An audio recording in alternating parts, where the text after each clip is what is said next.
La mayoría de los médicos en los años 30, 40, consideraban que esta era una enfermedad, primero de mujeres, segundo benigna, y que no había que darle mayor importancia.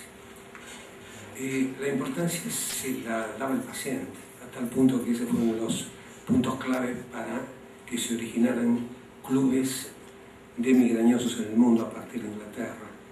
La primera asociación seria fue el Migraine Trust, y que dio las normas del comienzo de esta aventura.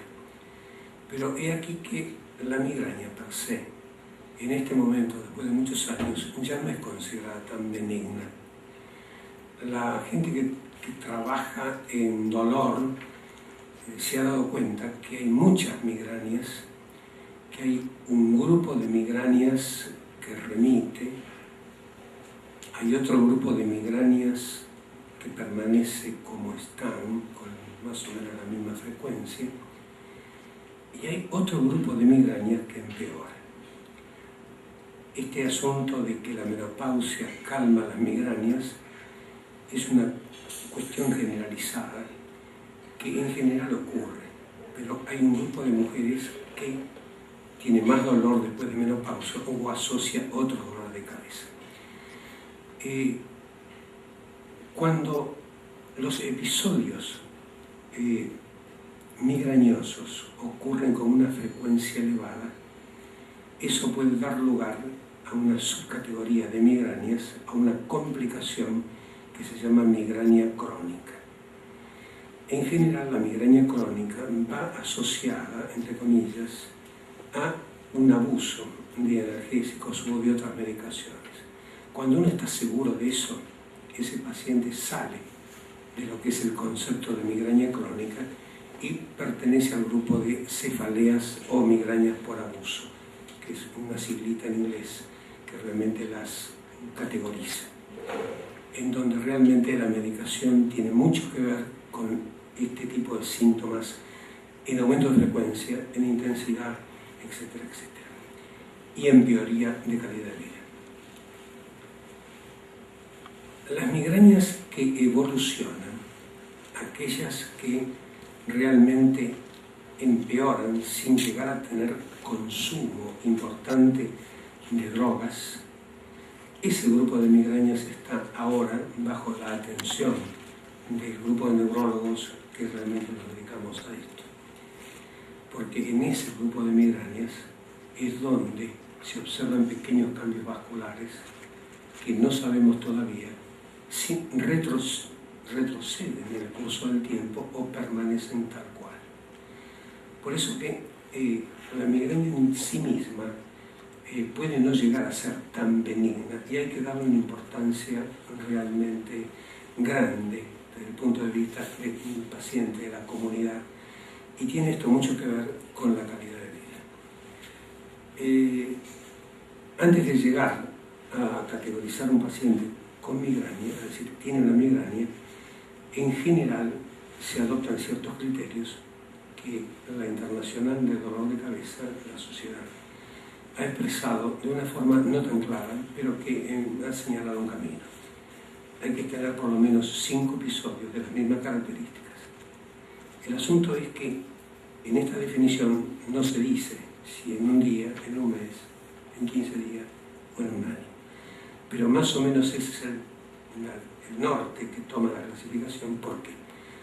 Porque hay un tipo de cefaleas muy frecuente también, que se llaman cefaleas tensionales, que a veces se parecen a las migrañas. Y hay que estar muy seguro de realmente si uno podría llegar a separar ambos grupos, que a veces no es tan fácil de separar. Hay un grupo de migrañas también que está enfrentadas al periodo, a los cambios hormonales en las mujeres, y hay un gran grupo de pacientes que están enfrentados al estrés. Esos son factores desencadenantes importantes, hay muchos otros. Y después podemos hablar largamente de todo este pequeño subgrupo que se va gestando en este momento de las migrañas que pueden retroceder, aquellas que siguen igual o aquellas que empeoran. La autora de Cochea tiene preparado un excelente diseño para elaborar sobre estas cosas y ustedes lo van a ver. Y después podemos discutir esto en detalle. Estuvimos recién escuchando de parte del doctor Leston lo que era la definición, clasificación de migraña y demás. Pero como ustedes ven, es cefalea crónica diaria. Suena como muy técnico esto de cefalea crónica diaria. ¿A qué nos estamos refiriendo? No sé si la mayoría de ustedes sufren de esto o no, o hay algunos que conocen la migraña de la cual estaba hablando el doctor.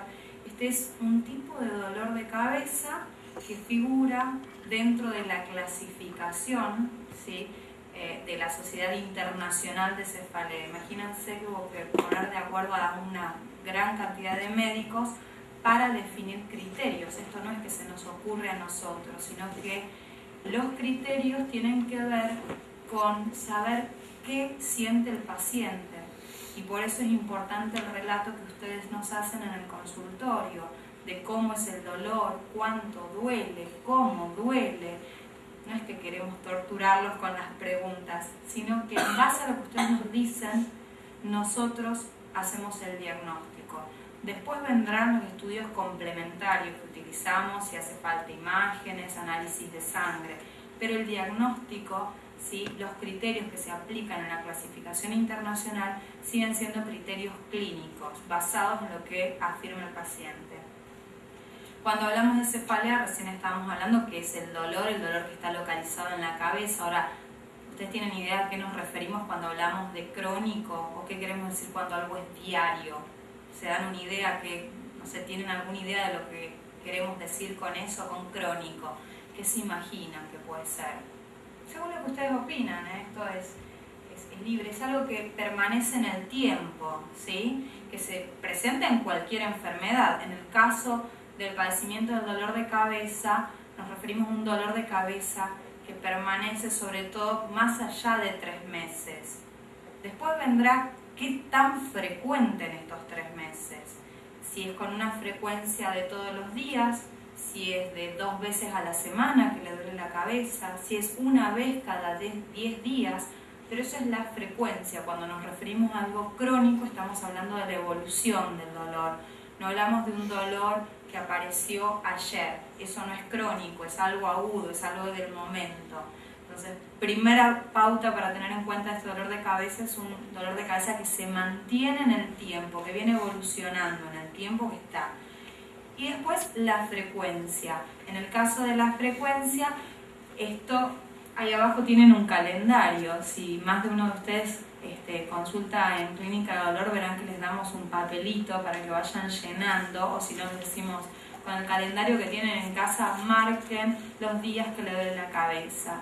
¿Por qué? Porque nosotros necesitamos saber cuándo le dolió, si estuvo asociado a algo, ¿sí? Y si les preguntamos si el mes pasado tuvo la misma cantidad de dolor de cabeza, probablemente ustedes no se acuerdan de eso. Y para nosotros eso es importante tanto para el diagnóstico como para el tratamiento que le podemos brindar. Por eso es que les decimos siempre que tengan en cuenta el tema de la frecuencia. Y ya que el dolor de cabeza sea diario o que se presente al menos 15 días al mes, estamos hablando que la mitad del mes una persona tiene dolor de cabeza, es mucho, ¿sí? Entonces ahí hablamos de una cefalea crónica diaria. El título de la charla era el que ustedes están leyendo, ¿sí? Si esto me viene de familia, no hay nada que hacer. Y bueno, me tocó medir 1,50 m, mido 1,50 m y no puedo hacer nada. Y me tocó que me duele la cabeza y no puedo hacer nada más. Y en parte algo de eso hay, porque en migraña, en un tipo de migraña en particular, por ejemplo, que se llama migraña hemipléjica familiar, con el desarrollo de la ciencia y el investigar más en la genética, ya se sabe y se tiene identificado el gen que participa en lo que es migraña hemipléjica familiar. Nada quita que de acá a unos cuantos años podamos identificar dónde puede estar localizada lo de la migraña. ¿sí? Pero sí hablamos de un desorden neurológico con un fuerte componente genético.